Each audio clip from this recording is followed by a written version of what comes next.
Welcome back sa aking munting channel. For today's video ay pag-uusapan po natin kung bakit nga ba po tumataas ang timbang ng ating dalaga. Marami pong nagtatanong sa atin kung bakit nga ba biglang or tumataas ang timbang ni Reyna, na makikita naman po natin sa kanyang mga iba't ibang posts or iba't ibang mga photos na nakikita natin ngayon na latest update kay Reyna ay tumaas nga po or tumaba nga po kay si Reyna.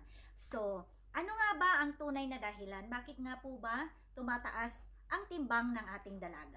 Bago po natin umpisahan ang video na ito ay syempre gusto ko munang magpasalamat sa lahat ng ating Karina's Best Team Ever dyan, sa lahat-lahat ng mga iba't ibang grupo, katulad ng Reyna's Community, Japan Charity Group, Ilongga Reyna Fans Group, Kaagapay Group, LMG or Reyna's fan page, at syempre mga iba't iba pang grupo na nagmamahal sa ating dalaga. Syempre isama na rin po natin ang ating big time, minor, major sponsors para sa ating dalaga. 1 million sponsor, Tita, mega love shoutout, salamat po sa iyong pagmamahal kay Reyna. At syempre, Ma'am Candy, Ma'am Irish, at sa lahat po ng Reyna's Best Team Ever, mega love shoutout. Please subscribe po at paki-like and share, at sana po hindi po tayo mag-skip ng ads.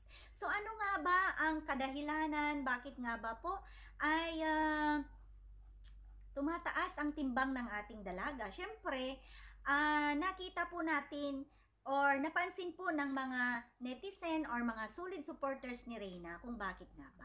Ang kadahilanan po dyan ay spoiled brat ang ating dalaga pagdating sa pagkain.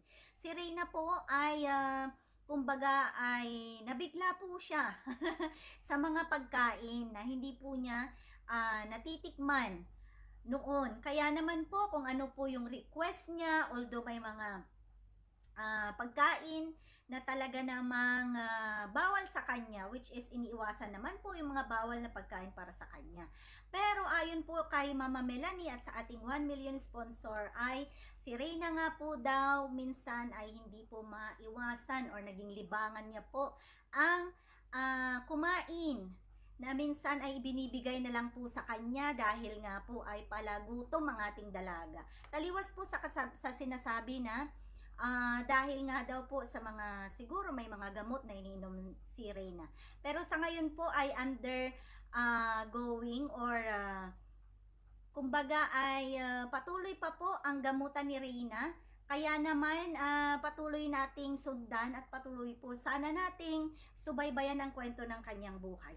Siyempre salamat po sa nagbibili ng kanyang pagkain na si Tita, ang ating 1 million big time sponsor, na isa rin po siya sa big time sponsor natin sa pabahay.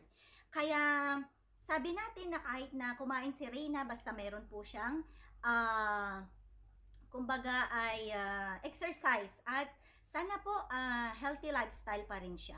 Kaya salamat po sa pag-alaga, Mama Melanie, at alam ko po ay pinagbibigyan mo ang ating dalaga dahil sa tagal ba naman po na hindi mo na po naalagaan ng iyong anak. Kaya ika nga ay minsan ay hindi na po natin ma-stop si Reyna.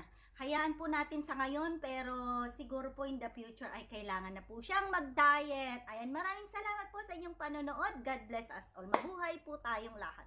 Bye!